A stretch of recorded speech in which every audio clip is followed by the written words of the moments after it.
I would encourage you not to set up a situation where it's any kind of power differential, if that makes sense. You're not a kid begging your parent to let you do something. This is one adult partner being brave and vulnerable enough to share themselves. That's powerful. Welcome to Normalizing Non-Monogamy, the podcast where we interview incredible people from across the entire spectrum of non-monogamy to hear their fascinating stories. We strive to bring guests on the show who have a healthy approach to non-monogamy. However, it's important to remember that everyone does it a little bit differently, and the views and opinions expressed by our guests do not necessarily reflect our own. Additionally, we produce this show for entertainment purposes only. Please be aware that we aren't doctors or therapists. Consult a medical professional for anything regarding your health that you might learn about on the show. Enjoy! Welcome to episode 10 of Focus Fridays. We're Finn and Emma, and as usual, if you're not your normal self, it's because it's a Friday and you just got fucked over all week at work. I can't say that. You don't have to. I just said it. Okay. If you aren't a normal listener to our show, this is not... Hey, all of our listeners are normal. Yeah, okay. If you aren't a regular listener to our show, we typically interview people and have them share their stories of exploring non-monogamy. This is not that. This is a specific topic-based episode. And today we're talking about bringing up non-monogamy to your partner. Yes, ma'am. And real quick, if you're looking for the other 9 episodes, you can obviously find them. They've all been published now. So there's really no incentive to do what I'm about to tell you. But if you still want to do it, that's awesome. Because I promise if you do it, you will feel really good about yourself. Yep. And there's only one way to prove me wrong, and that's to do it. And not feel good? And then email me and tell me you don't feel good. Okay, So what you can do is you go to the normalizingnonmonogamy.com website on the internet. You click on the courses tab. Then once you're there, you're going to find a link. It's going to take you to a place. That place is going to let you download all 10 episodes at once, even though you already could, but you're going to get them all at once. All together. And it's going to give you the opportunity to make a contribution to help the show and to support all of the contributors who helped us make this possible. Oh, don't you feel good now? Yeah, so go do that. I feel like I was getting paid $4.99 a minute to... I feel like you were too. That could have been good. Anyway, thank you to everyone in advance for doing that. It's awesome. And thank you to all of the contributors who made this series possible. We're super excited to have put it together. And, hopefully we got a season 2 on the horizon. Yeah. We hope so. All right. So anyway, what are we talking to Catherine about? Sorry, we got a little ahead of ourselves. So Catherine, as we mentioned in episode 2 of the Focus Fridays, she is a counselor and relationship coach, and she's on episode 57 as well with her husband, Ray. Her business is Expansive Connections. Links will be in the show notes. A few other quick notes. We have 4 voicemails in this episode, and the sound quality does change slightly with the callers, as you'll notice. We do reference that Casey and Laura are some of the callers, and they are episode 105, also in the show notes. And we also reference Mr. and Mrs. Sting. Their podcast is Just Keep Swinging. So again, links to all of that will be in the show notes. I think that's it. I think so. I think we did it. Let's go hear our conversation and hopefully give everyone some tips and tricks. Okay. All right. Well, Catherine's back. Back again. 3rd time. Hi. So this time we're in the trenches, lessons from people who called in, left us voicemails, or wrote in to you, Catherine, about ways that they've brought up non-monogamy. Specifically, these are mostly swinging related, but I think some of the tools are applicable across the board. But so we've got some voicemails to listen to, and then we're going to kind of talk about what they did, what they should have done maybe, or what they could have done different and better. Correct? Yeah, absolutely. All right. Sounds great. Yeah. All right. And should we give Catherine a quick moment to introduce yourself again, just in case people haven't caught you on the first 2 times, and then we'll jump into it? Yes, please. I'll do a super short one and say you got to listen to the others to hear the real deal. Perfect, yeah. But my name is Catherine. I have been a counselor for 15 years. Right now, though, my work is focused in the coaching realm, and I coach relationships. non-monogamous relationships mostly, helping people navigate the surprise things that come up for them is probably the best way to say it, and helping them use those, what they come to me calling struggles, how to use these quote struggles to either to continue on in non-monogamy or not, but the goal being that they feel closer to each other. So I do one-on-one and some group coaching offerings and speak at some events. And I also am a yoga teacher and teach some sensual couples yoga classes with my business. My business is called Expansive Connection. Awesome. Cool. And you are yourself exploring it with your husband. So you have firsthand experience. You're not just sitting on the outside looking in at us in the fishbowl. Right. I go beyond non-monogamy friendly. I am one of you. But you only do it for professional reasons. We understand. Right. Well, at least that's what it looks like on my taxes. I'm going to all of these events, for business purposes. Of course. Exactly. Well, we won't tell anybody. All right, let's jump into the first one, and then we'll talk about it. Hey, I think I'm on. Okay. Hi, Emma and Finn. My name is Mike. I am not a long-time listener, but definitely an avid listener and first-time caller. So you want to hear about how people talk to their partners about opening up their relationships. And I was pretty ass backwards in the way that I did it. For kind of the beginning of my relationship with my now fiance, I had, I'd always brought up like swinging as a possibility or introducing a third partner, but I never really told her I actively wanted to do it. I just said, hey, is this something that you would be into? Or I would put on a documentary or something like that while we were just relaxing. And I'd be like, oh, that's interesting. They do that. Do you think you could ever do that or whatever, something like that? Or, show her a little bit of porn that had something in it. And I kind of gauged her responses to that, which wasn't a definite, yeah, let's do it. But it was more of a, yeah, I'd have to see, but I think, I'm not opposed to it. So with that, I kind of didn't bring it up very frequently, but I had found myself on a trip for work recently, back in March now. And while I was on that trip, I ended up interacting with a young lady who there was definitely a connection there, which isn't something that's frequent with me. I mean, I am, a talkative person. I'm a charming person. And, even if someone's been into me, I've always been like, oh, well, I have a girlfriend or I have a fiance. We're good. But she and I definitely had some sort of chemistry, and it left me feeling guilty just that the chemistry was there. We didn't do anything physical, and we didn't even talk about doing anything either. So when I had gotten back to my home in New York, I spoke to my fiance and I said, I feel super guilty about just being attracted to this other person. And she was like, well, thank you so much for telling me. And I'm like, yeah, I know that you said you would have liked to have tried opening up the relationship. I don't even think I used that term then. I was so uneducated. I probably said poly. I probably said, I know you said you'd be open to being polyamorous. Do you think you might want to start trying to get into it? A little bit more context. She and I had just had a pregnancy scare prior to that, and it kind of went over my head. I was like, all right, well, you're not pregnant. We're good. And then went from there. But she was like really freaking out over it. And the first thing I did was bringing another person into our relationship, or at least allowing me to be with another person outside of our relationship. And that didn't really go over well. And I have an obsessive personality. So once I start getting into something, I learn everything about it. And she was like, well, yeah, I know I said, I've said that I might be into that, but, now's not really the time. And I was like, okay. And then I searched up polyamory on my podcast app. I came across Normalizing Non-Monogamy podcast. And from there is when I started learning everything I could. And through listening to other people's stories, and then, listening to Life on the Swing Set and the Multiamory podcast, that was when I discovered, wow, I really approached this the wrong way. So I went a while without talking to her about it and learned everything I could about how other couples have done it, all the different ways, the different distinctions under the umbrella of ethical non-monogamy. And when I felt I was more educated, that's when I brought her into it again and started talking to her about it.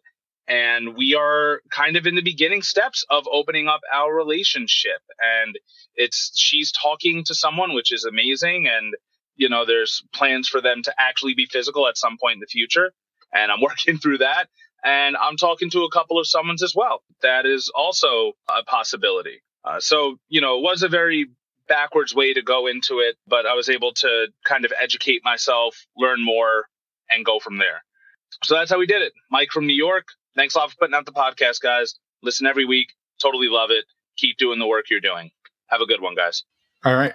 So first of all, Mike, thank you so much for sharing and being vulnerable to share with us and the 7 million listeners what went down. But I guess on your end, Catherine, the first thing, the strategy about sort of bringing it up little bits at a time, finding a documentary, sort of like leaking bits and pieces. How do you feel about that as a strategy? Yes, Mike, thank you so much for your vulnerability to share that.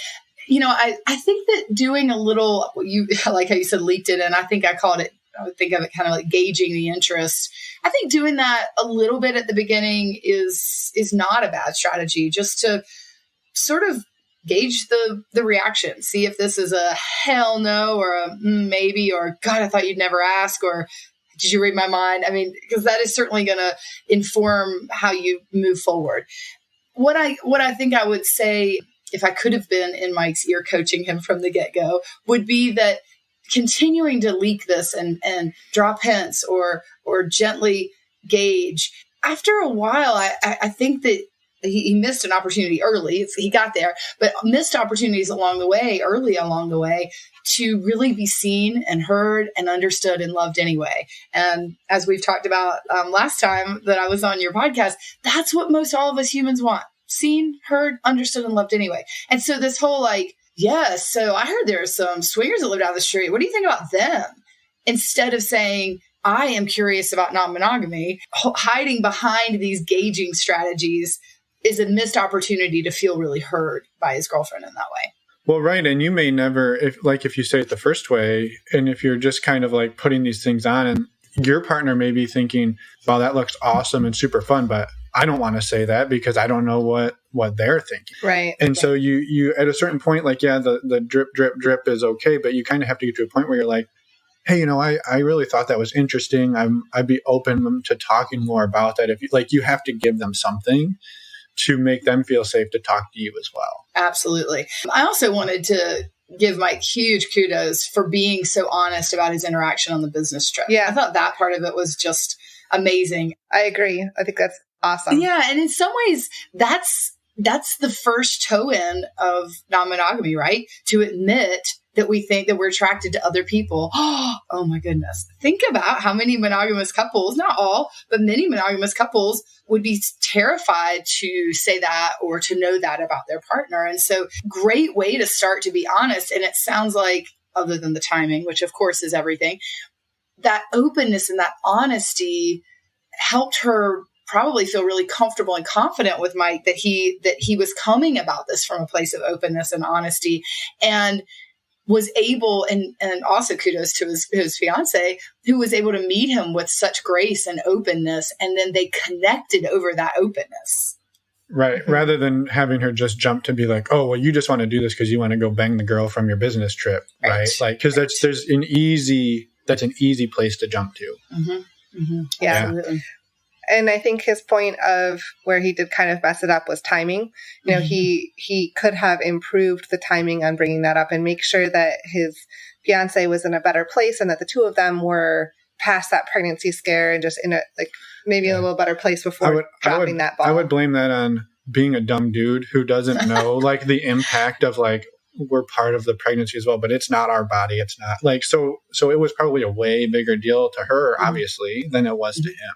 And not that that's an excuse, but sure. Or another thing I would say is that it might be, Mike admitted that he had a bit of a obsessive personality, that if he was in some way sort of obsessing about this and thinking about it was taking up so much brain space, he may not have been as available to be sensitive to or open to what was going on with her. And so I think that that's probably a good lesson moving forward, for people looking at this, to say, just because you've been thinking about this so much doesn't mean that your partner has. And in all you're thinking about this, all within your own head, have you missed anything? So start from that place of connection. How have you been? Like level 3, not the surface level schedules, blah, blah, blah, blah, blah, but like, what's going on in your soul? What's going on in your heart to, again, start this from a place of connection? Yeah.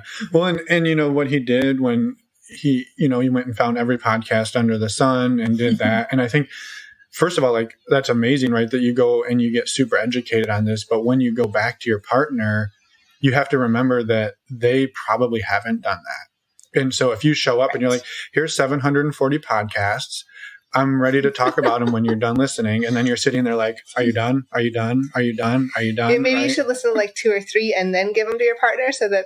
Well, I mean, or listen to them all, but you just have to understand when you show up and say, here's 17 weeks worth of research I've done.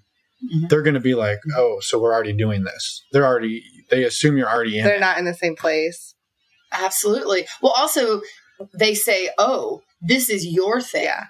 Again, it isn't starting as a team. So sure, I mean, always research is great, but I always would encourage people, again, if I could get in their ear earlier, don't do so much research before you bring it, because then it's almost like it's created a separation between the two of you, because now you have all this knowledge and they don't. It could almost feel like a betrayal, or like you and all your podcast people are ganging up on her, you know? Yeah.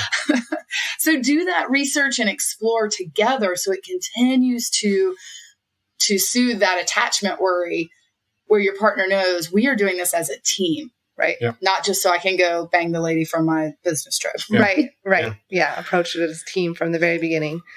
Okay. Awesome. Well, I think overall, I mean, yeah, off to a rocky start, but sounds like they've reeled it in and they're figuring it out. And it's super exciting that they're on the same team now, it seems. And I'd say his overall strategies weren't terrible, but he could have maybe corrected a few missteps here and there. Yeah. And, you know, with all that research, at least he knows where to go to get help along the way as he's starting, as they're moving through. Yeah. Yeah. Awesome. So kudos, Mike. Rocked it. Yes. Okay. Voicemail number 2. Let's go. Slightly shorter. The topic of non-monogamy came up with my husband and I after he had asked for a threesome over several years. And not really asking, I wouldn't say that. He kind of just like brought up how cool it would be. And then when I was ready, I said, well, I'd like to try to just be with a girl to see if that's something that I would even be interested in. And so we started listening to a ton of podcasts after a girl that I was talking to recommended it, because we never even thought about the lifestyle before that. And then I kind of brought up how fun it sounded and how different and unique. And he really liked it, but he denied to like it. He was just like, oh, I'd love to like talk to these people and go to parties and see what they're like, because I'm sure they have cool stories. But really, I think he was more interested than what he let on to be. And then we had the experience with the girl. He wasn't involved, but he watched. And then we decided that it was more fun if there was more interaction. And so we went to a swinger party and we played with each other and we kind of watched all that happen. And I think we're getting more comfortable with the lifestyle, but essentially podcasts. Lots and lots and lots of podcasts like yours. All right. Again, testing the water, but just going at the, how cool would that be, bro?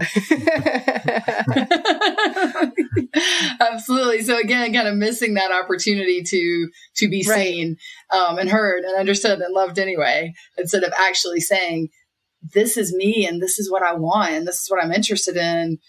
Can you handle me? Yeah. Can you love me anyway? It does sound like they've slowly been stepping their toes in, which I think is a good strategy. Mm-hmm. And, you know, they went to a party or a club and were with each other and just went to check it out. And I think that's a really good strategy too, because then you can go and experience and see if it's even something you would want to continue with or not.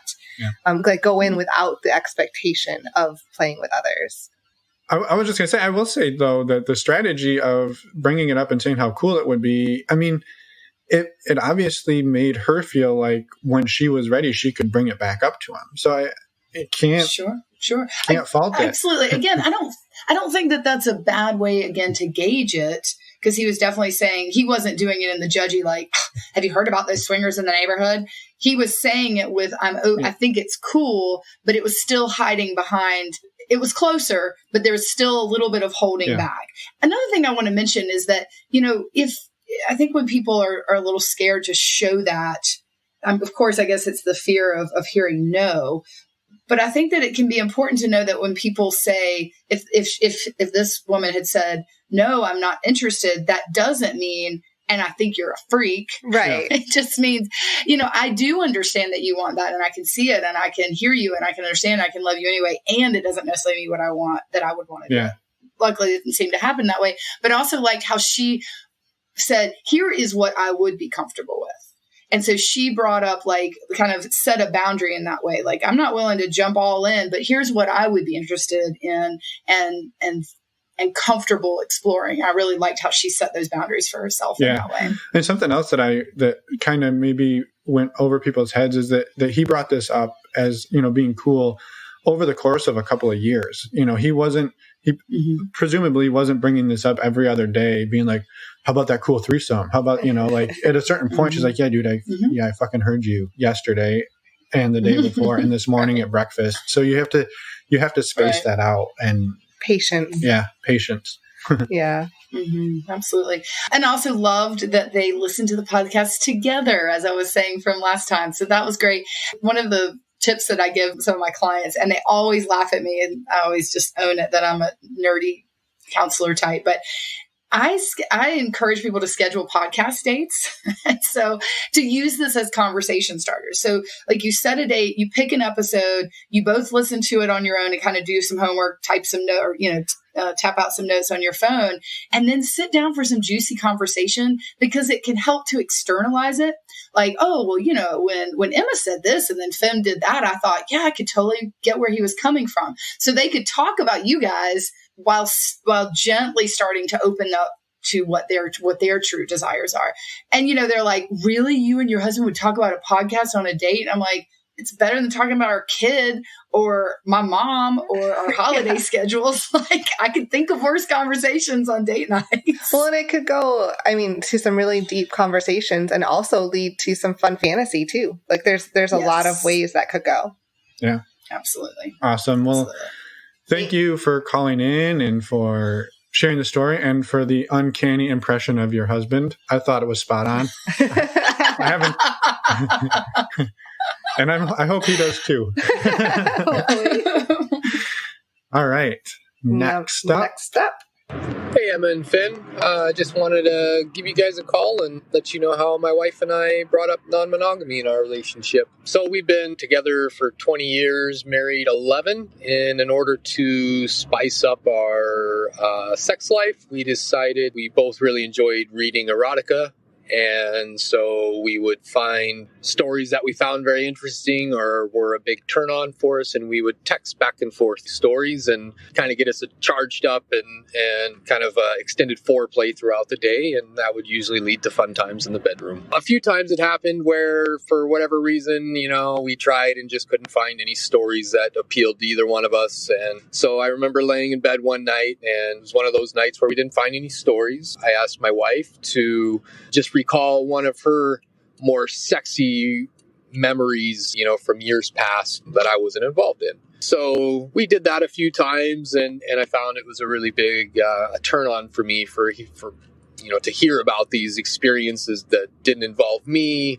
And yeah, she could tell I really got a charge out of it. So one night she told me a particularly good story, and I thoroughly enjoyed that. And she noticed it very much so and said, wow, you'd really like to see me do that, wouldn't you? And I remember being just absolutely shocked and stunned, but at the same time, so excited at the idea. So that's kind of how the conversation started. And it didn't lead to us, getting in, becoming non-monogamous right away. It really was just a very slow build up of, her saying, yes, we enjoyed the fantasy, but that's just kind of it right now. This will never really happen in real life, but it's a lot of fun. So let's keep talking about it. And slowly that escalated, and we decided that, that it did sound fun. So here we are today, non-monogamous and loving every moment of it. So that's our story. It's an ever-evolving story, and one that we both really enjoy having together. One idea, I remember hearing a podcast where this sort of thing was asked about before, well, how do I ask my partner, or how do I bring this up? And we're all afraid to bring it up, in fear that our partner may really reject it or think differently of us and really change the dynamic of the relationship just because of a simple question or something. So one idea that I always thought would work well is bringing it up as a dream, something, as simple as, hey, I had this dream last night. It was crazy, and this and this and this happened. And wow, isn't that crazy? What do you think of that? And it gives you a nice out because it's your subconscious. It has, really, it's not something you've been thinking about. It's just happened. So I thought that would be a creative way, to bring up non-monogamy in a relationship.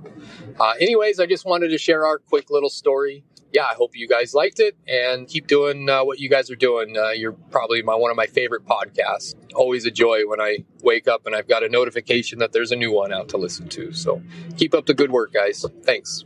Well, first of all, thank you, as always, for calling in. And for people who are astute followers of the show, they may have heard a little bit of this story before on a recording we did with Casey and Laura. Yes. So, spoiler alert, you can hear a lot more detail on this one if you listen to a previous episode. I really liked how they looked to ways to spice up their relationship and were telling each other stories and looking for erotic stories. That's a really fun way to spice up your sex life. And then it kind of snowballed from there. I mean, it could or it could not, right?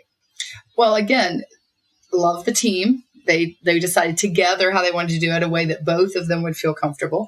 I also like to remind people that even that is a bit of a form of non-monogamy, right? You're inviting other people into your bedroom virtually in your imagination. You're talking about other people.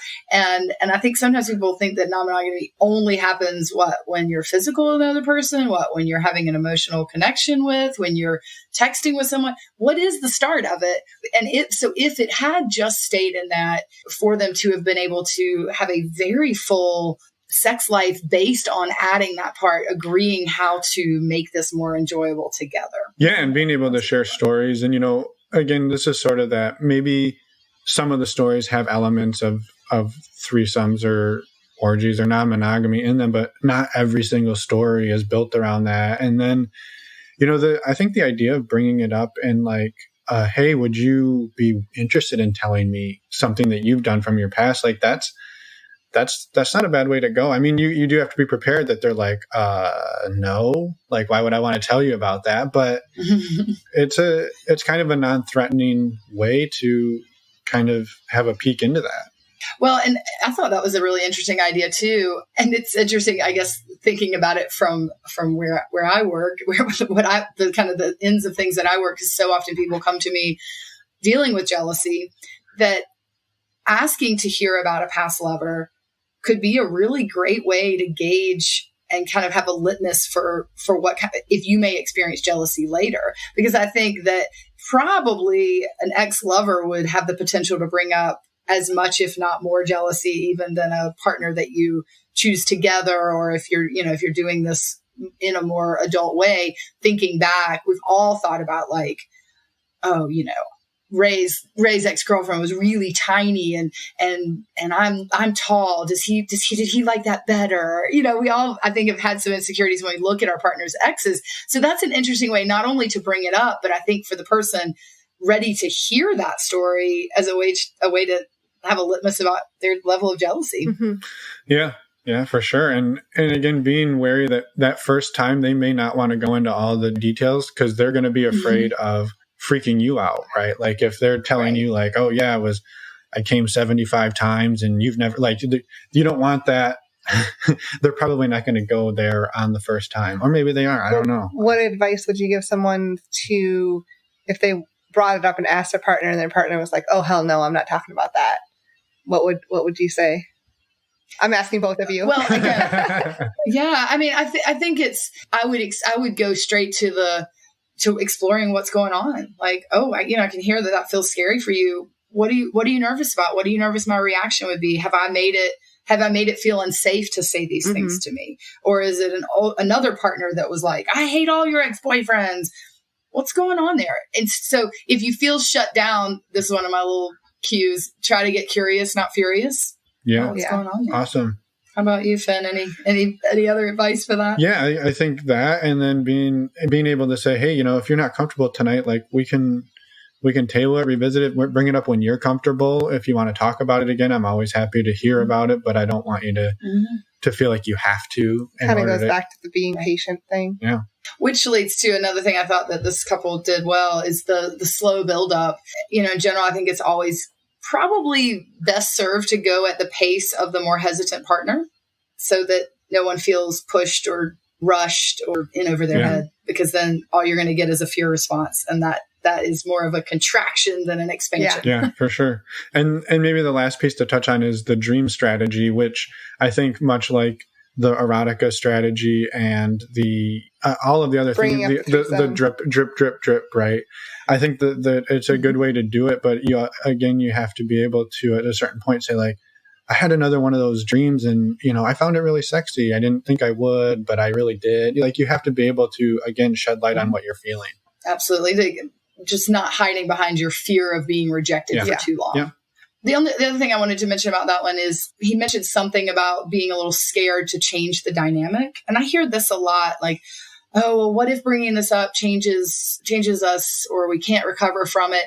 And one of the things that I always like to remind people in relationship is that not being honest with your partner about who you really are will change the dynamic of the relationship, because you, drip by drip, if you will, stop bringing your most authentic self to your partner.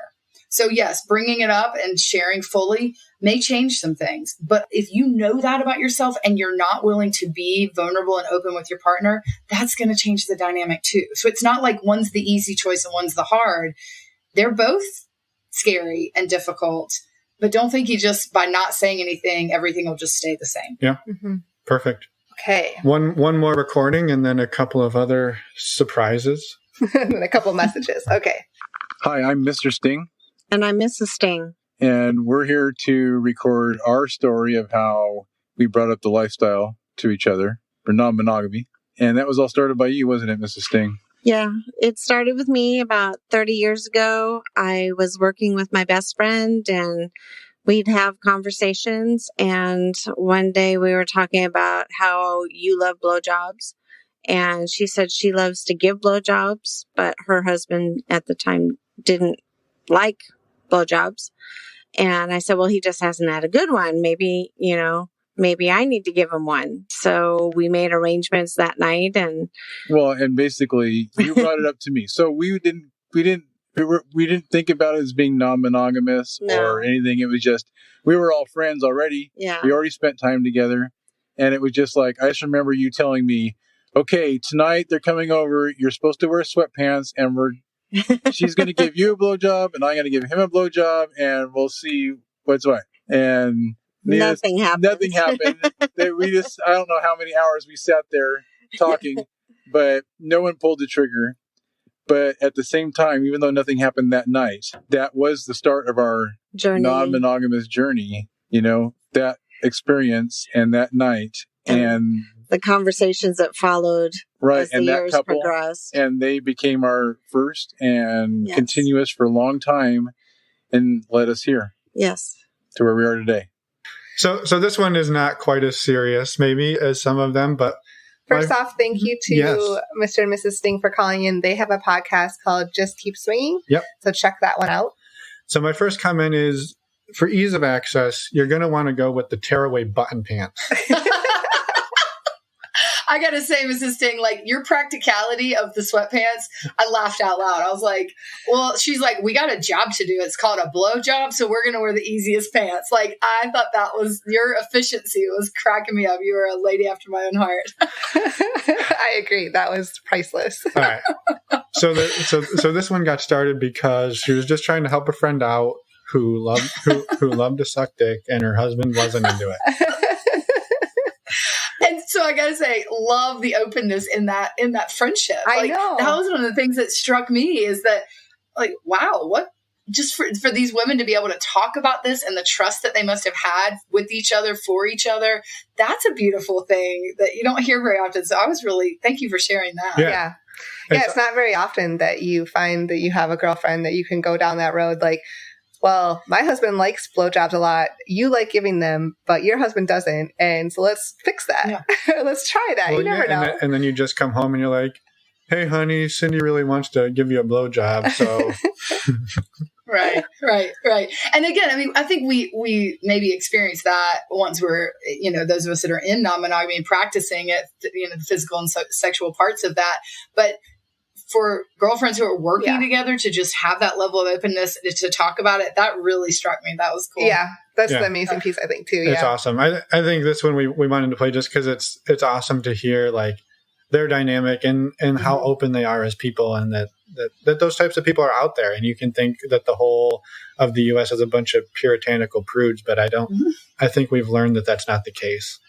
Yeah. Not everybody that's wearing sweatpants is to be comfortable. That's true. That's true. Yep. I will wonder forever, though, if maybe the sweatpants were the reason nothing happened that first night. Oh, maybe. They're not the sexiest pants. I mean, just to look at. But again, these two admitted their desires to each other. They were not scared to say, here are things. And this is, think about that, 30 years ago, before there was any sort of normalizing to this, to say, I might be a freak, but you need to know me. And then to hear, well, me too. It allowed them to be seen and heard and understood and loved anyway by each other. And probably one of the most important ingredients for their 30-year strong relationship. Right. Yeah. So good work. Yeah. Awesome. No, that was awesome. So thank you again, Stings, for sharing. Well, and thank you to everyone who called in for the voicemail. We were super grateful to receive all of those. And now we have a couple of, not voicemails, messages, emails that actually came to you, Catherine, from a couple of people. And the first one. And this was regarding just the question you threw out there. What was the question that you asked the community on your end? I happen to know that that these two people had been courageous to ask their partner about non-monogamy. So I already knew that they had done it, and I also knew that it had gone well. I know that they are actively practicing it. And so I just said, we're putting together this. What are your lessons? What would be your thoughts, your tips, your, oh gosh, don't do what I did? And these are some of the answers I got from them. Yeah. So the first one, I guess we'll just read a couple of the bullet points that they sent over. Yeah. And it's from, you can say who it's from. He wanted to make sure that I told everyone that he is a very, very attractive and sweet man. and humble. And humble. Oh, yeah. It's from Mr. Sexy Senior Couple. Or it could be Senior Couple. Senior. We don't know, do we? Which accent should you read it in, Emma? I'm going to leave it the way I had for right now. Okay. How can you explain to your partner that it is not that she is not enough for you, but that you think being non-monogamous would enrich both of your lives even more? That was his first point. Second point, that you are not just doing this so you can sleep with other women, but that you can also enjoy the excitement and shared closeness that comes with non-monogamy. And third point, after listening to podcasts and couples who are in the lifestyle explain how they have become so much closer and communicate so much better, that is what you want for your relationship. Sure, there may be sex involved, but the main thing you are looking for is to build a stronger bond between the two of you. So I think the overall theme for all of those 3 points are the idea that it's a team, right? Yes, absolutely. And Mr. Sexy Senior Couple said that it was fine for me to share that he is a client, that they're clients of mine. And I think that when I worked with them, that was her biggest fear, was feeling like after being married to this person for a long time, that it almost felt like an ultimatum, or there was a him against her. And then she was worried that it was me and him against her, and I was going to try to push some agenda or something, which of course is not what I do. And so he was asking me to help him get that message across, to explain that I want to talk to my wife the way Mr. and Mrs. Jones talk to each other after being married for 30 years. That we've been married that long, and that's how I want us to talk. And I want that closeness. And again, getting the fear response down of the ultimatum or feeling threatened or pushed, so that she could see this as being a team endeavor, something that could bring them closer. Once that message was clear, then they did all the right steps to move along in this way, where I would say whatever the gauge of successful is, what my gauge would be is that they are participating in activities that they both want to do, and they feel closer doing it, and they are nailing that. Yeah. Nice. And I think the other quick piece he brought up was another point later on in his email, said that the person bringing it up should not present it as an ultimatum. I think that's super critical, because you obviously don't want your partner to feel threatened. And it kind of goes back to the team thing as well. But I think it's worth saying because, and reiterating, because if you set an ultimatum, that obviously you either move forward and have your partner be okay with it, or you're like nothing else. It's either we're doing this or we're not going to be together. Right. I think, and that's the ultimate fear, is that you want to give that person a safe out. If they start doing it and they're like, hey, I really wanted to try this, but I don't like it. You don't want them to be afraid to come back to you and say, I tried it. I'm not into it. And now they're going to be doing this thing that they don't really want to be doing because they're afraid if they say no, that you're going to walk away from them. Then they're not showing up authentically. Right. And that's going to hurt the connection. So yeah, absolutely. Yeah. Great point.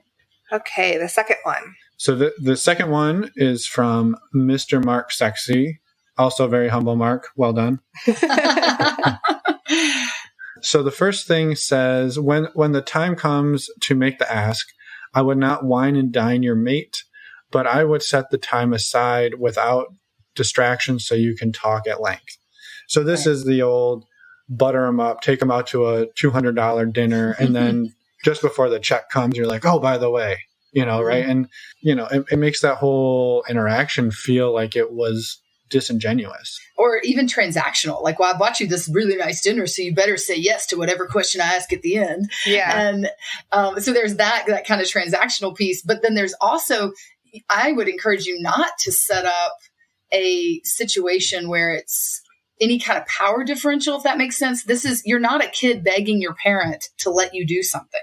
This is one adult partner being brave and vulnerable enough to share themselves.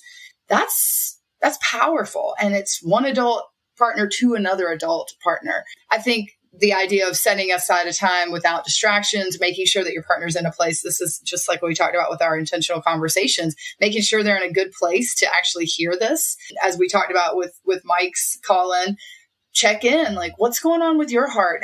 There's some things that I really want to share with you. Is there anything you want to share with me? Anything going on for you? So being honest that you want to talk about something that's hard, and ask for that safe place to do it, and ask them to be a safe landing place for you to share a vulnerability, but definitely not with wine and $200 check. Or Yeah. So great advice, Mark. Yeah. The other thing that he did touch on too, one of his comments was one item that will come up is STIs. Do the research, know what you're getting into, and be prepared to talk about the risks and having this conversation. I think that's another good point, because, you can be scared about losing your partner, but the other big piece of this is the health risk that is inherent in some of what we're doing. And there's a lot of arguments whether this is riskier or just out dating as a single person in the world, but this is a perceived risk. Right. Well, and you doing your research a little bit ahead of time, or at least bringing it up that it may be a concern of your partner's, and show that it is a concern of yours, keeps that more in a safe space. Like, okay, this is a concern of both of ours. I'm bringing this up along with the topic of non-monogamy, but I know that this might be a sticking point, and I want to say, okay, well, let's do what we can to be safe. We can take calculated risks, and we can move forward together. Or if that's not an option, well, let's do this how we're comfortable. And if we just go to parties and we only play with each other and never play with anyone else, that's how we choose to do it. But the point there is making sure that they know it's something you've thought about. Right. Mm-hmm. Right. That both of your sexual health is a priority to you. But again, a little bit of research, but not too much. Because again, if you come with all of these stats, then in some ways it can bring up this question of betrayal. Like, well, what else have you been doing on your phone all this time? I thought you were playing Candy Crush or looking at Facebook or whatever. And meanwhile, you're looking up STI statistics. What else are you hiding from me? So a little bit of research, yes. But again, let the research of this be a team endeavor. Yeah. No, I think that's a great point. Yeah. By the way, in case you didn't know, Emma and Finn are paying me $5 every time I say team. So I'm just trying to get rich. Yeah. Say this word a lot. I thought this was a drinking game. We should have done that. It's late enough in the day where I am. Is it for you? It's 1:30 in the afternoon. So. It's California, why though. not? It's a little loosey-goosey out here. It's Wednesday. We can have a drink. Hump day, right? Yeah. Exactly. All right. The last major comment, or last comment from Mark. Yeah. He said, if your mate turns you down, accept the no gracefully and let it go, realizing you can always bring it up again, say, a year later. And we've kind of touched on this already too, but it's important to reiterate. It also goes back to the team thing. Like, you can let it go just for a little while. You can still put it, bring it up, kind of the drip, kind of, dripping it in here and there, but you can let it go for a little while. Don't bring it up, every day, multiple times a day. Let it be, let it sit. And maybe your partner will do their own research in that time. You never know. Yeah. Well, and so one example of this that I like to give is if back in episode 2, we talked with Taylor and Ryan. And I mean, the way that they kind of got started was he brought it up basically once a year for a decade. Yeah. Before they took the steps to actually make it happen. And if you listen to their follow-up episode, he's got a separate girlfriend now and she's dating a couple. So, right, just because it's a no for the first year or the first 5 years doesn't mean it's a no forever. That's a big piece of it that I just like to make people aware of. That it doesn't necessarily happen overnight.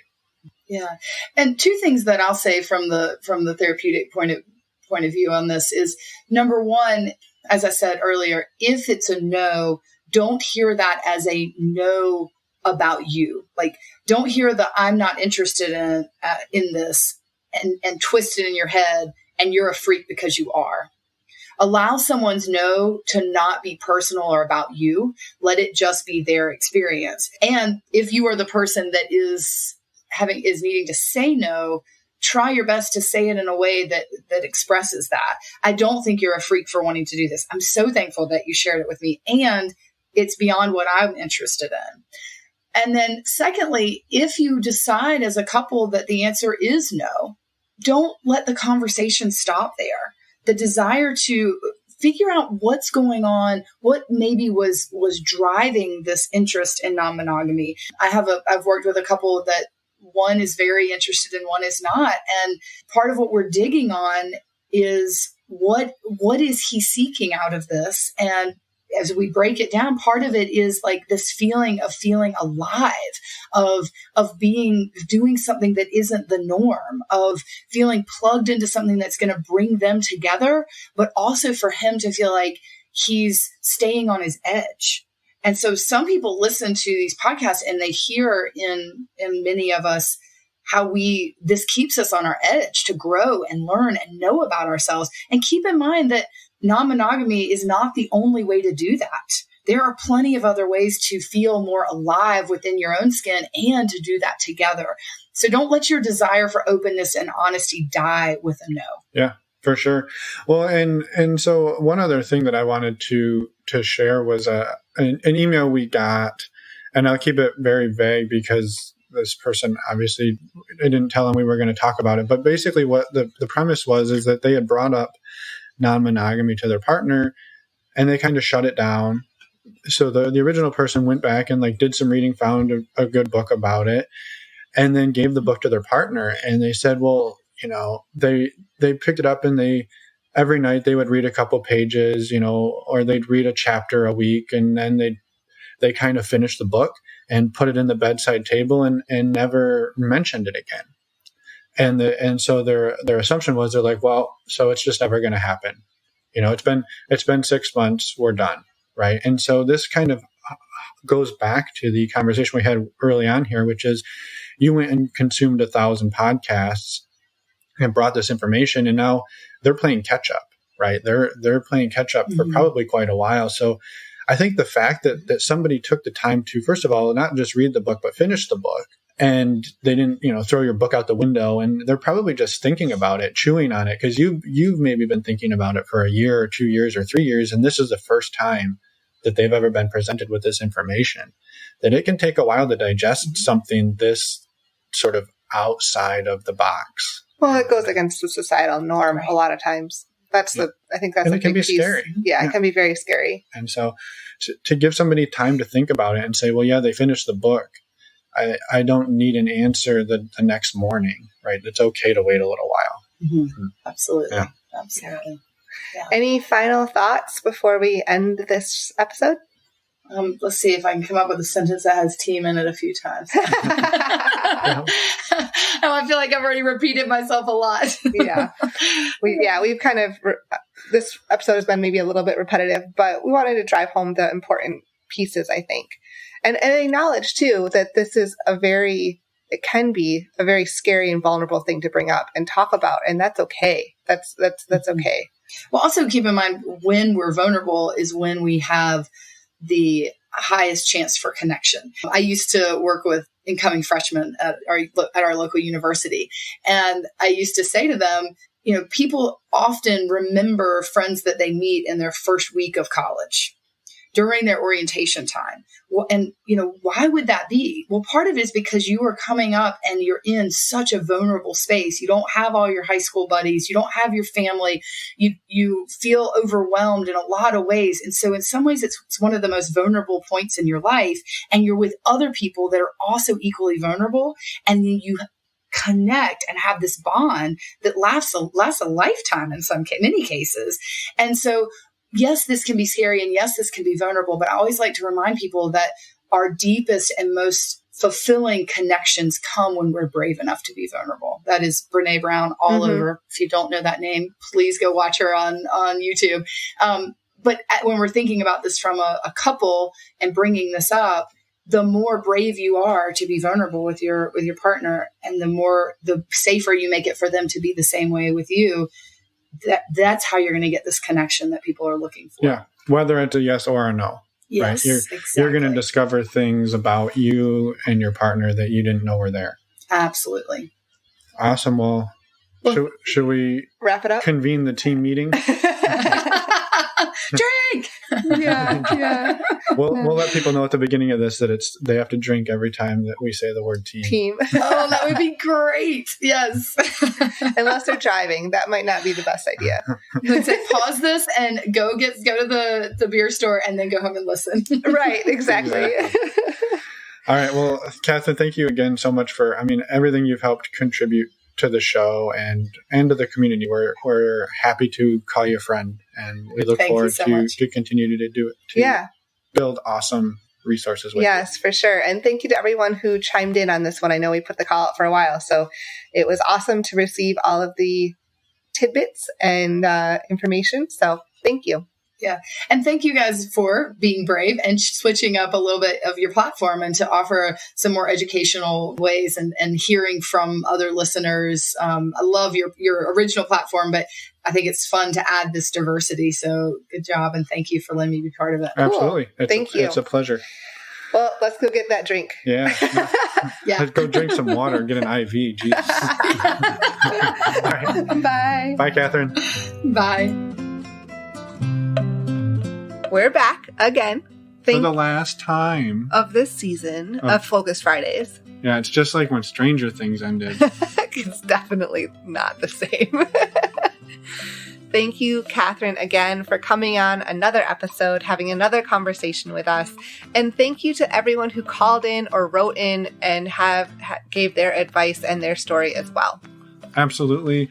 And once again, thank you to all of the contributors who helped make this first season of Focus Fridays possible. Sorry we named it Focus Fridays. We really couldn't think of a better name. We really couldn't. We tried. And so if this is killing your brand, well, we just want to say we're sorry. But thank you for listening, and all the way to the end. Thank you for listening. And that's all I have to say. Thank you. And thank you to any of you who listened to this and are still listening and contributed to the show, helped make the show better by donating when you downloaded it. We seriously cannot thank you enough for that, and we just want you to know how grateful we are.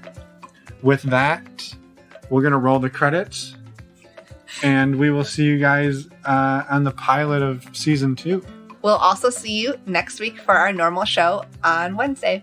I don't know if season 2 can have a pilot. I think the pilot is only I think the pilot's at the beginning anyway. What are you talking about? I don't know. All right. We'll see you guys at season 2, and we'll see you next also Wednesday. next week. Bye. Thank you again.